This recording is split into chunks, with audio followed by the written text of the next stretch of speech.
করবে, তারা আযান দিবে, তারা রোজা করবে, তারা হাদিস করে তাকরীর করবে, তারা মন্দিরে যাবে, তারা মসজিদে যাবে, তারা বয়ান কাছতে যাবে, তারা মক্কা মদিনাতে হজ করে আসবে, কিন্তু চরিত্রের কোনো উন্নতি হবে না।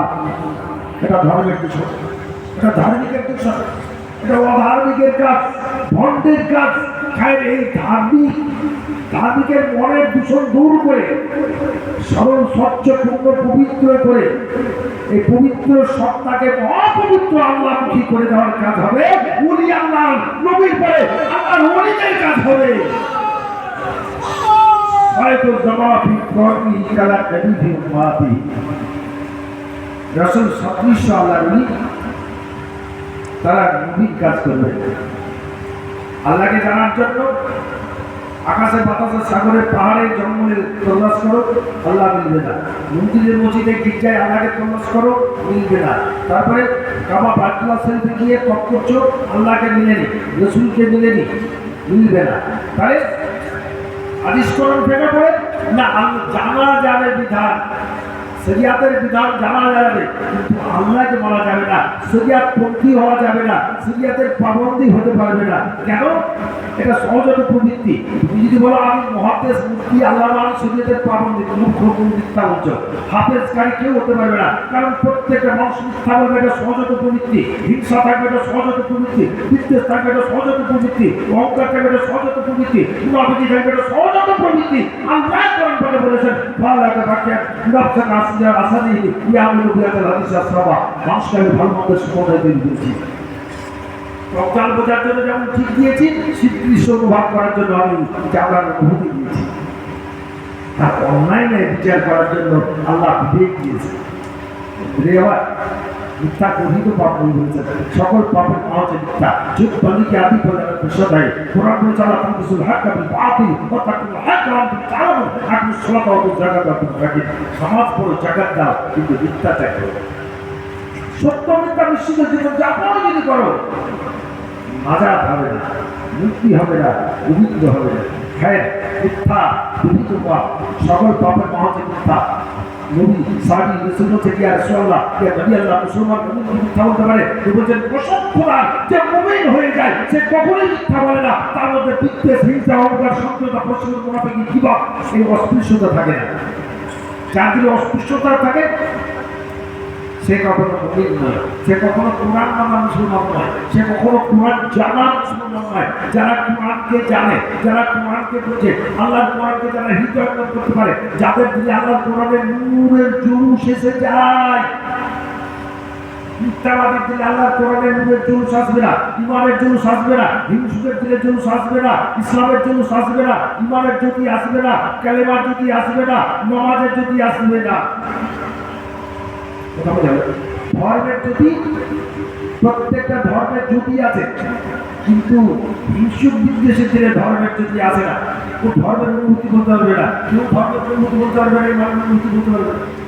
খায় চুরি বিদ্যা শিক্ষার জন্য গুরুর দরকার না, গুরুর দরকার না। অগরবাড়ি বিদ্যা শিক্ষা করার জন্য গুরুর দরকার, মাস্টার হওয়ার জন্য গুরুর দরকার, ইঞ্জিনিয়ার হওয়ার জন্য গুরুর দরকার, ডাক্তার হওয়ার জন্য গুরুর দরকার, মৌলবি হওয়ার জন্য গুরুর দরকার, হাফেজ হওয়ার জন্য গুরুর দরকার, মৌলানা মুহাদ্দিস হওয়ার জন্য গুরুর দরকার। এরা কেউ ধর্মগুরু নয়, বিধান জানে। আর ধর্মগুরু ধর্ম চিন্তা করার জন্য ধর্মগুরু দরকার। কেন এরা ধর্ম জানে না? মিথ্যাবাদী ধার্মিক হয় না, এটা সহজাত প্রবৃত্তি। এলেন কালাম গাড়ির এলেন শিক্ষা করার পর মিথ্যা যে সহজাত প্রবৃত্তি, হিংসা সহজাত প্রবৃত্তি, এটা থাকবেই। খায় ধর্মগুরু তিনি আমাকে ধার্মিক বানাতে পারেন, অর্থাৎ অধর্ম ত্যাগ করে শয়তানের রূপ থেকে আল্লাহর হেজবুল্লাহ, আল্লাহর দলে নিয়ে আসতে পারেন। যে যিনি আল্লাহর দলে আনতে পারেন, অর্থাৎ মিথ্যা দিয়ে শয়তানের দল শুরু, মিথ্যা, হিংসা, বিদ্বেষ, অহংকার, সংকল্প, প্রশ্রত, স্বেচ্ছাচারিতা, নিষ্ঠুরতা, নির্মমতা, চতুরী, এটা হচ্ছে শয়তানের পথ। আর এই মিথ্যা ত্যাগ করে আসবে আর সৃষ্টিকর্তার পথে। সত্য হচ্ছে সৃষ্টিকর্তার পথ, সত্য হচ্ছে ধর্মের ভিত, ধর্মের ভিত হচ্ছে সত্য। পরিপূর্ণ মিথ্যাকে ত্যাগ করে যখন আমি সত্যকে ধারণ করেছি, তখন আমি আল্লাহর পথেই লাগি। হিংসা বর্জন করলাম, আল্লাহর পথেই না। স্পর্শন করলাম, আল্লাহর পথে না। অহংকার বর্জন করলাম, পরশ্চর্চা, পরনিন্দা, মুনাফিকি, চতুরি, ফেরবাজি, বাটপাড়ি, নিষ্ঠুরতা, নির্মমতা, স্বেচ্ছাচারিতা বর্জন করার পর আমি আল্লাহর পথে গেলাম। আমি আল্লাহর দল, আমি সাধুর দল, আমি অলির দল, না আমি নেক মানুষের দল, আমি অলির দল হয়ে আসলাম। তাহলে আমার খবর কেমন হবে? হিংসুদের মরণ কেমন হবে? জটিল হৃদয়, সংকীর্ণ হৃদয়। তাহলে এটাকে পাক করতে হবে। এটা নামাজের দ্বারা পাক হওয়ার কথা। আল্লাহ রাসূল বলছেন ওযুর দুটো প্রণালী আছে, নামাজের দুটো প্রণালী আছে। ওযুর জায়গা বাতলার তরতিব আছে দুনিয়ার মানুষ, নামাজেরও জায়গা বাতলার তরতিব আছে। কোরআনেরও দুটো অবস্থা আছে, জায়গার বাতে মানুষেরও জায়গা বাতেন আছে। ঠিক দেহটা জায়গা বাতেন হচ্ছে মানুষ, মানুষের দেহ যায়, মানুষ হচ্ছে বাতেন, মানুষ হচ্ছে অদৃশ্য। মানুষ সদৃশ্য নয়, আল্লাহ অদৃশ্য, মানুষ অদৃশ্য। আল্লাহর বান্দা কেমন? এটা তো বান্দার দেহ।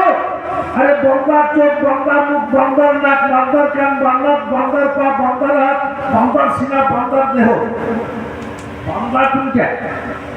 মানুষ কোনটা? আমি কোনটা? এটা তো আমার দেহ। আমি কে চিনতে হবে? আমি সন্ধান করিল যারা, আল্লাহ বলি হইল তারা। আমি সন্ধান করিল যারা, আল্লাহ বলি হইল তারা। সে হইল আমি হারা, পেল আল্লাহ পরিচয়। আমি তুমি দাও গো পরিচয়। কথা বোঝা? তাহলে আমার মধ্যে যেটা আমি, যেটা আল্লাহর বান্দা। এখন শয়তানের ঘরও আছে, মানুষের মধ্যে আল্লাহর ঘর আছে। এই আল্লাহর ঘরে আমি